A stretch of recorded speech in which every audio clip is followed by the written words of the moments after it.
अपने आप भी काबिल थे। एक होता है पुश्तैनी, हमारे पास बैकग्राउंड बहुत अच्छा है, एक है हम भी मेहनती हैं। ये इतने मेहनती थे कि ब्रिटेन में जाके 1919 में गए थे, 1919 में। इमेजिन करो उस समय उम्र कितनी रही होगी, 22 साल। और सिर्फ 1 साल वहां पढ़ाई करके 1 साल के अंदर, जैसे आज यूपीएससी की लिस्ट निकलती है तो टॉप 10 का बड़ा जिक्र होता है, उनके पीछे इंटरव्यू लेके लोग भाग रहे होते हैं माइक्स के, में इंटरव्यू दे दो इंटरव्यू।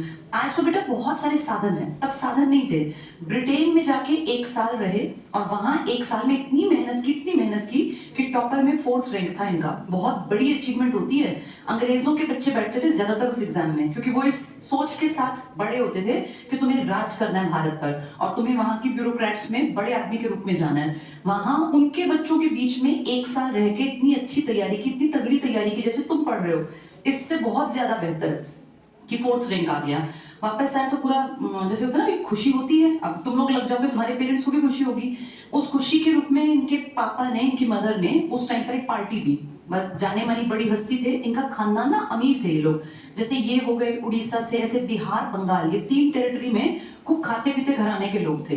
तो उन्होंने बहुत सारे लोगों को बुलाया। उस पार्टी में उनका बेटा यानी सुभाष चंद्र बोस, इन्होंने वहां खड़े होकर कहा कि मुझे ये नौकरी मिल गई, मेरे फादर का सपना था, मैंने इनकी इच्छा के चलते मेहनत की और टॉप 4th पोजीशन मेरी रही, लेकिन मैं अंग्रेजों की चाकरी नहीं कर पाऊंगा। और उस पूरी महफिल में इन्होंने कहा कि मुझे ये नौकरी नहीं करनी और मैं ये छोड़ दूंगा। ये एक अचंभे की बात थी, जैसे आज कोई यूपीएससी पे लात मार दे तो सब कहेंगे यार इसका दिमाग खराब हो गया, स्वर्ग की नौकरी, उस जमाने में इसका नाम था स्वर्ग की नौकरी, वो छोड़ दी। तुरंत अगले ही साल महात्मा गांधी का 1921 में, आप सबको मैंने बताया हुआ एक आंदोलन पीठ पर था जिसका नाम था असहयोग, ज्वाइन कर लिया। अब महात्मा गांधी के आंदोलन में तो ऑब्वियस सी बात है, कभी ना कभी जेल भी जाना पड़ेगा, जेल भी घूम के आए, कई बार जेल की यात्राएं की।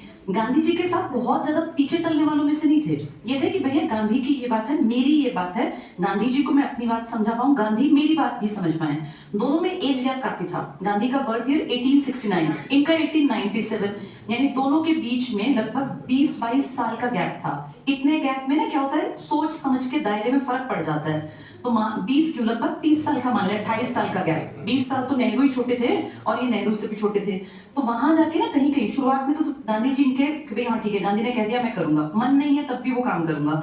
लेकिन फिर जब ये गांधी के क्लोज बैठने लगे, फिर इनके ना क्लैशेस होने लगे विचारों में। जैसे गांधी को अपना एक आइडिया देते, भाई हम ऐसा कर लेते हैं, तो कहते नहीं सर ये ठीक नहीं है, इससे समाज पे ये प्रभाव पड़ेगा, मैं आपकी बात से सहमत नहीं हूँ। गांधी को काटना उस टाइम पर बात को बहुत बड़ी बात थी, क्योंकि सब थे चुपचाप, गांधी जी ने कह दिया बस हमें मानना है। उस टाइम पर उनसे लगभग 28-30 साल छोटा एक नौसिखिया उनकी नजर में, एक यंग नौजवान लड़का उनकी बात को काटता। ये कईयों को बात रास नहीं आती थी। अंग्रेज भी इनके पीछे हाथ धो के पड़ गए। जब ये जेल में थे, मांडले जेल भेजा करते थे उस जमाने में, सबसे खराब, बहुत ही गंदी जेल, बदबूदार, खराब सा माहौल। वहां जाके कोई ठीक ठाक वापस नहीं आता था, हर आदमी बीमार जरूर पड़ता था। तो मांडले चलिए गए, वहां रह के आए, बाद में इनकी तबीयत बिगड़ने लगी। अंग्रेजों ने इनको बाहर निकाल दिया कि कहीं अगर ये मरवर गए तो फिर एक होता ना क्रांति चल पड़ेगी देश में, एक लहर चल पड़ेगी।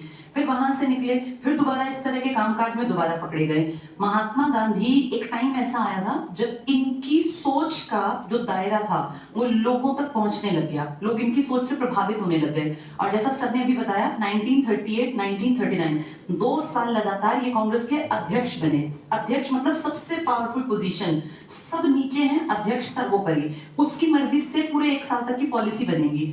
1 साल जब ये जीते तो इन्होंने पूरा बढ़िया काम किया, इतना अच्छा काम किया कि अगले साल फिर से इलेक्ट हो गए।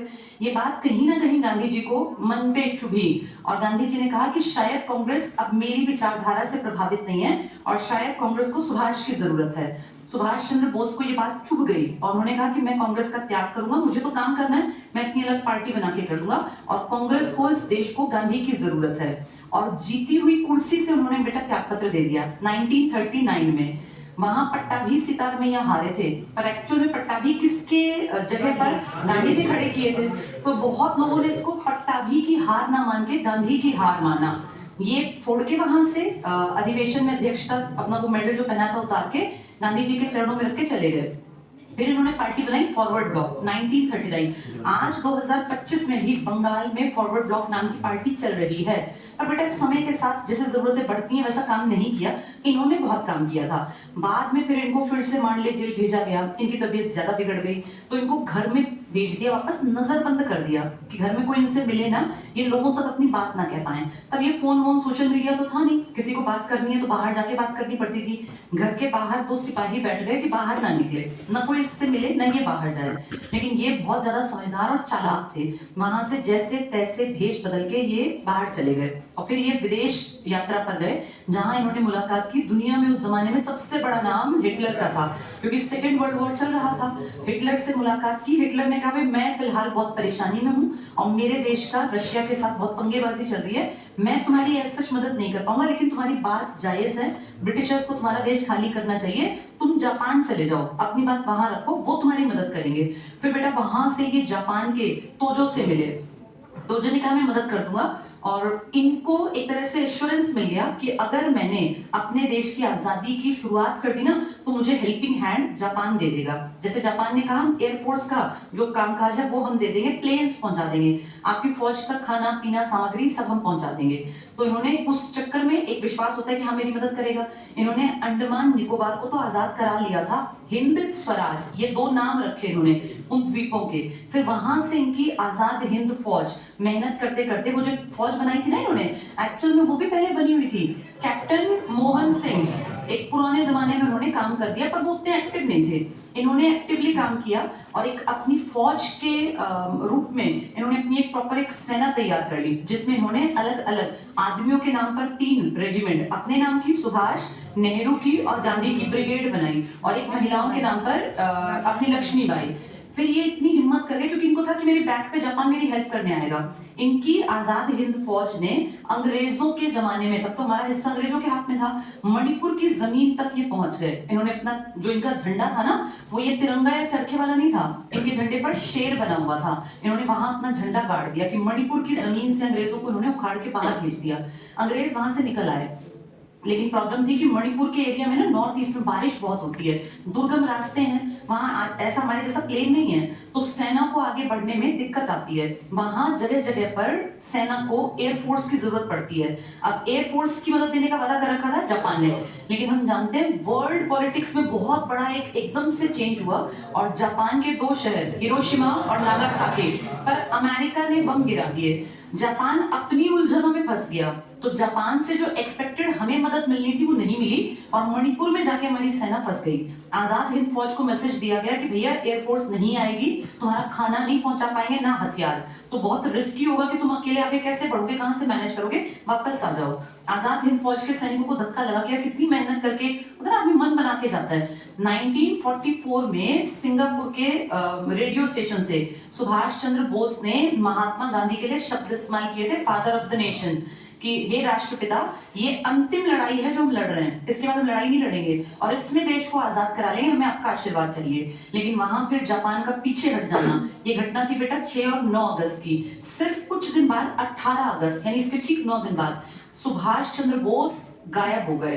ये किसी को एग्जैक्टली नहीं पता कि वो कहाँ गए। कुछ लोग कहते हैं कि उनको वो अपने आप ही गायब हो गए, कुछ कहते हैं कि वो जिस उस छोटे से उसमें चढ़े थे प्लेन टाइप में, वो कहीं पे, कोई कहता है क्रैश, कोई कहता है कि ये प्लान था और उनको जो ये छोटा सा आइलैंड वाला था ना हिस्सा, यहाँ उतार के और बीच में गायब कर दिया। ये एग्जैक्टली किसी को नहीं पता कि क्या ये घटना सच्ची है। जो कहते हैं कि जब वो जा रहे थे तो उनके सिर के ऊपर ही वो टैंक था और एकदम से कुछ चिंगारी सी निकली और वो एकदम से ब्लास्ट हुआ और वो जो फ्यूल टैंक जिसके नीचे वो बैठे थे वो एकदम से फटा, सारा ऑयल उनके ऊपर, आग लग गई, पूरा शरीर जो था एकदम से जल गया। बहुत भयानक, जैसे इमेजिन करके भी लगता है कितनी भयानक मौत थी। अब ये सच है कि नहीं है किसी को नहीं पता, क्योंकि हमें ना तो डेड बॉडी मिली और ना ही कोई उस जमाने में कोई वीडियोग्राफी या इस तरह के कोई साक्ष्य की उम्मीद है। ये आज तक नहीं पता। हमने बहुत सालों तक इस बात को नहीं माना कि वो एक्सपायर हो गए, क्योंकि हमारे पास कोई इस चीज का सबूत नहीं था। पर अब देखिए आज 2025 में तो किसी भी इंसान की जिंदगी की एक लाइफ स्पैन हो सकता है। ये कंफर्म है कि वो धरती पर नहीं है, पर कहां गए क्या हुआ नहीं पता। हाँ, एक छोटी सी एज में उस आदमी ने इतना ज्यादा कर दिया कि आने वाली पीढ़ियों को उनके बारे में बताया जाना चाहिए। जब तक हम हैं, जब तक भारत है, तब तक सुभाष चंद्र बोस का नाम अमर रहना चाहिए। क्योंकि उस आदमी ने बेटा ये सोचो 48 साल की उम्र थी और इतना ज्यादा अपने आप को पूरी तरह से लुटा दिया। वो आदमी चाहता तुम्हारी एज का जब था एक यंग नौजवान लड़का, तो वो कितना बेहतरीन जिंदगी जी सकता था। तुम्हारी एज से परिमल सर की एज, इस एज के बीच में उस आदमी ने अपनी पूरी जिंदगी लगा दी भारत की आजादी के लिए। और उनका ये मानना था कि आजादी भीख में मिलने की चीज नहीं है, इसलिए उनका और गांधी का क्लैश होता था। उन्होंने कहा था अपने हक के लिए लड़ना पड़ता है। तभी ये जो नारे थे ना उनके, उन्होंने उन्हें यही बात तो कही थी ना कि तुम मुझे खून दो, मैं तुम्हें आजादी दूंगा। इसका मतलब था तुम सब जो नौजवान हो मेरे साथ आ जाओ और लड़ने के लिए तैयार रहो, मरने के लिए भी तैयार रहो, क्योंकि भीख में कोई आजाद करके नहीं जाएगा। इसका मतलब ये बिल्कुल नहीं था कि मरना ही मरना है, लेकिन ये था कि मेरी फौज इतनी बड़ी हो कि मैं लड़ सकूं। उन्होंने ही नारा दिया था दिल्ली चलो, क्योंकि दिल्ली उस टाइम पे गढ़ था अंग्रेजों का। दिल्ली चलो का नारा, अंग्रेजों भारत छोड़ो, ये तो खैर गांधी के साथ थे उस टाइम तक, तो क्लैश हो गया था। लेकिन फिर भी जैसे देखें अगर, तो गांधी जी का प्रभाव भी था। देश की आजादी के लिए अपनी भी जान न्यौछावर कर दी, कभी भी किसी की हाँ में हाँ नहीं मिलाई। अगर गांधी से देखे तो मतभेद कभी नहीं रखा। गांधी जी के साथ मतभेद था, गांधी जी मेरा मत अलग आपका अलग। और हमेशा से ना इनकी इच्छा थी वो आर्मी टाइप की ट्रेनिंग की। तो हमेशा आप देखना इनकी जब भी आपको कहीं पिक्चर दिखेगी वो आर्मी वाले कपड़े पहन के। और इन्होंने अपनी जो फौज तैयार की वो भी प्रॉपर तरीके से ट्रेंड फौज थी।